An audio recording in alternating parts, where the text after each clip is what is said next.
here he is, John Schlimm. Thank you so much for coming today to be our speaker.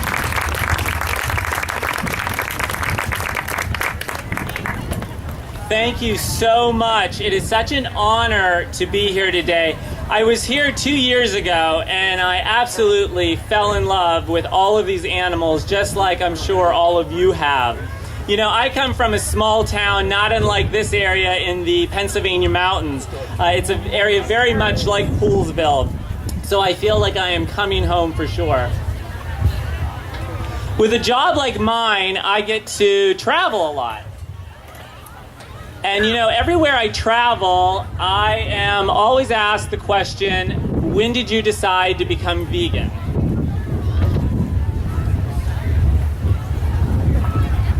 And it actually turns out to be a really fascinating question when you think about it. And I think that's a question that all of us have gotten at one time or another, whether you're a vegetarian or vegan. And when you start thinking about it, you start realizing that the transition to vegan and vegetarian probably started a long time before you actually realized. You know, where I'm from, growing up, I never heard words like vegan, vegetarian, and factory farm.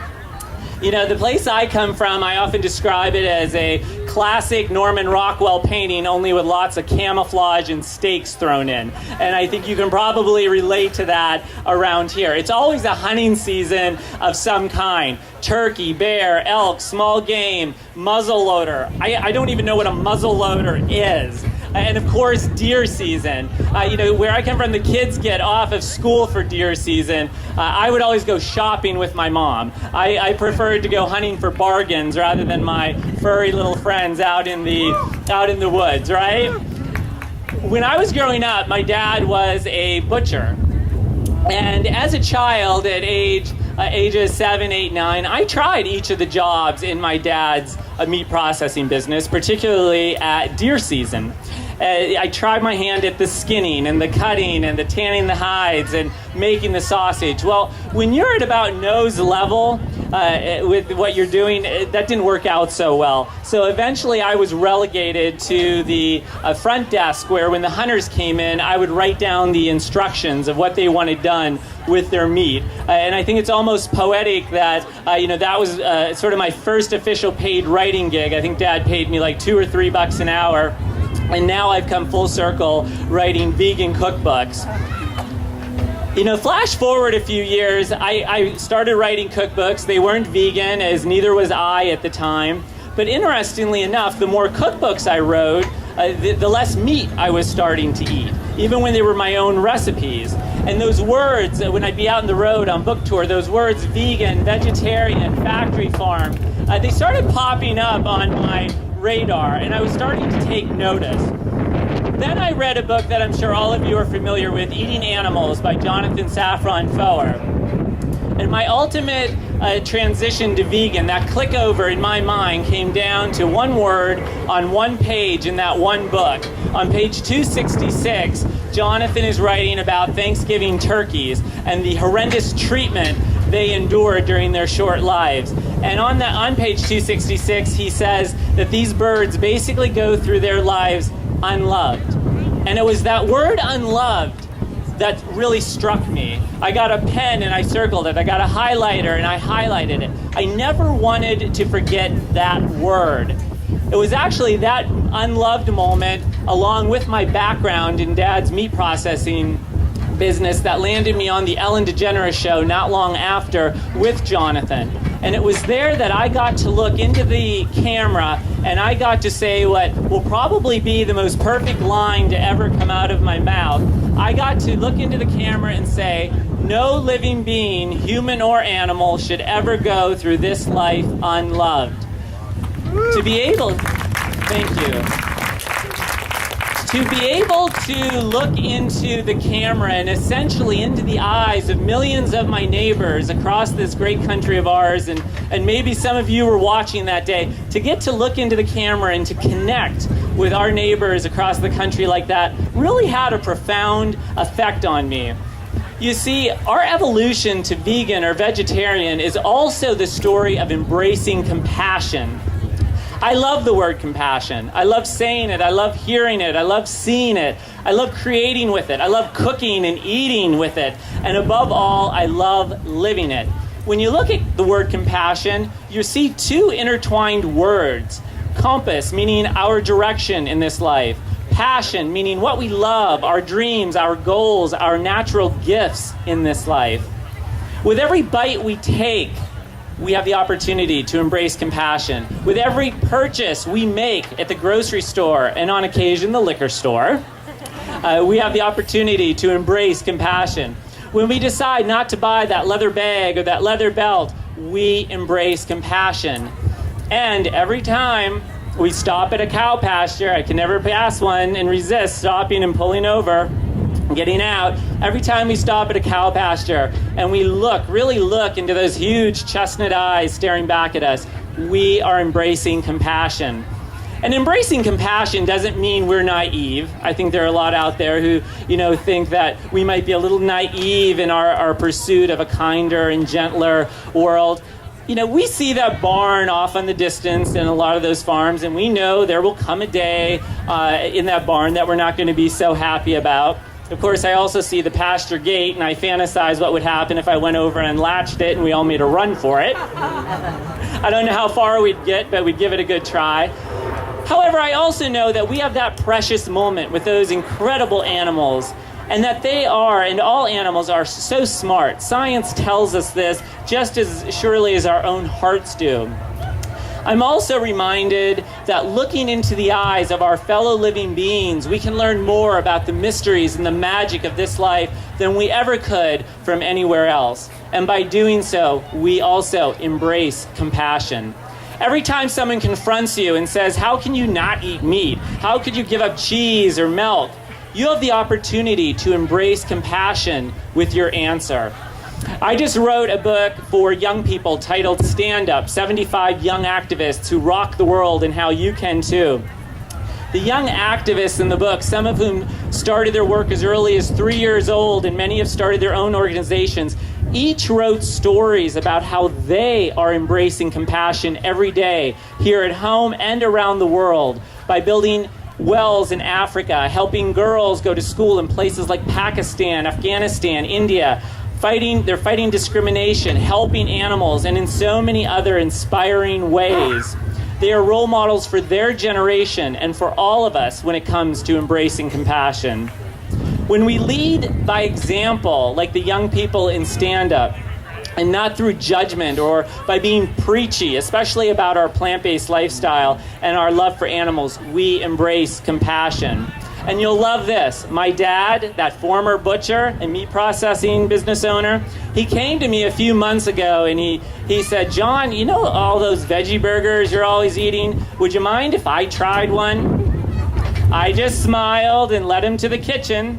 That's progress. That's one small step for man and one giant leap for veganism when you get a butcher on board with veggie burgers.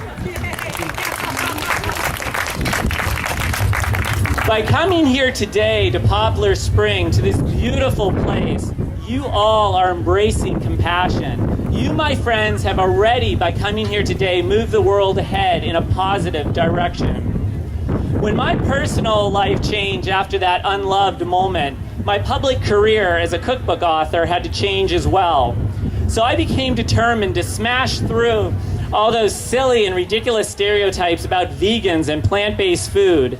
Sometimes I get the sense that non-vegans and non-vegetarians still think that all we eat is something akin to hummus smeared on cardboard using weird ingredients that you can only find in some obscure health food store on Mars. Not with me, you're not. So you know what? For my first plant-based cookbook, The Tipsy Vegan, I added rum to hummus, vodka to salsa, tequila to guacamole, whiskey to peanuts, beer to cake, amaretto to pancakes, and wine to sorbet. And that was just for starters. I was determined that on my watch, plant-based eating is going to be easy, fun, and delicious. Then I turned my attention to the grill, a place that hasn't traditionally been very welcoming to us. Well, now it is. For grilling vegan style, I tossed watermelon on the grill, popcorn, strawberries, peaches, coconuts, peanut butter and jelly sandwiches on the grill. tofu, tempeh, and seitan like you've never seen them before. They became part of a fantastic DIY kebab bar with marinades and sauces.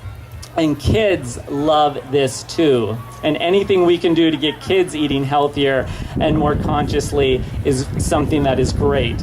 The goal is always the same for me, to create a party and a book to which everyone is invited, even our more carnivorous pals. That is also for me embracing compassion. And my cookbooks are what I call small town friendly, using easy techniques and ingredients that my friends and family in my small hometown can find in our grocery store. And my newest cookbook, The Cheesy Vegan, just came out last Tuesday. We had a great launch party at Sticky Fingers in DC. I'm sure some of you have been there, which is owned by my good friend Doron Peterson.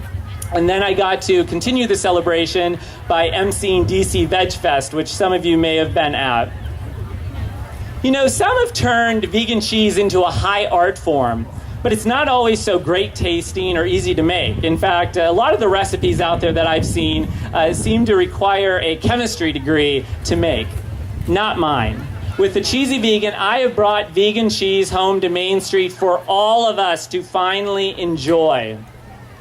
The cookbook has 24 easy homemade vegan recipes for everything from cheddar, Swiss, mozzarella, to brie, blue cheese, feta, and ricotta. And I can summarize the directions with 4 simple words: mix, blend, set, and eat. Plus, The Cheesy Vegan has more than 100 food recipes that all use the vegan cheeses, the homemade vegan cheeses in them. I'm talking everything from breakfast and brunch, sandwiches, soups and salads, snacks and supper, to entire chapters dedicated to mac and cheese and cheesecake. That is favorite. I also included a comprehensive pairing chapter where I show you how to pair the homemade vegan cheeses with wine and beer and cocktails. See, I'm always a tipsy vegan at heart, and I suspect I'm not alone.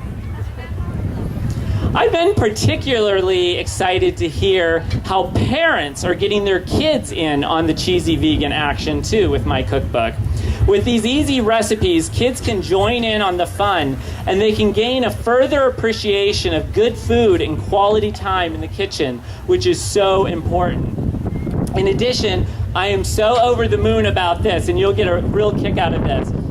3 classes in the hospitality management program at the University of Pittsburgh at Bradford are using the Cheesy Vegan as part of their curriculum this fall.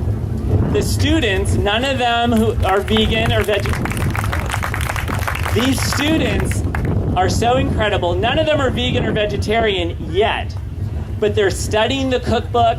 They're learning about a plant-based lifestyle, and they're getting to plan a tasting event using these plant-based recipes that will take place at the end of the semester. That, for me, is another way of embracing compassion and spreading our message. But do you really want to know why I write my cookbooks? You know, it's not so people will think that I'm some big celebrity chef. I'm not a chef. I'm just an everyday guy on the street who loves delicious food and loves trying to make a difference in our world. And it's not because I want to see my name on the cover of a book, which of course is nice, and I've worked hard to do it, but it's not for any of those reasons. I write my cookbooks so that those beautiful and intelligent animals who are crammed into those hellish and filthy cages and warehouses on factory farms around the world will know that I and all of you are right there in those cages with them, our arms wrapped gently around them, and we're whispering into their ears, "You are not alone." I write my cookbooks.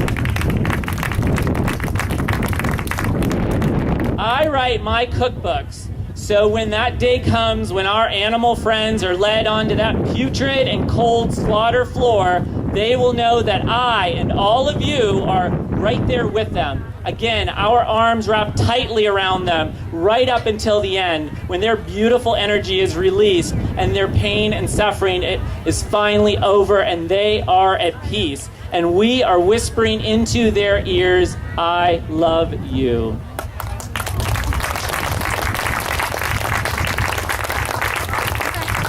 For me, my cookbooks have become a form of tasty activism.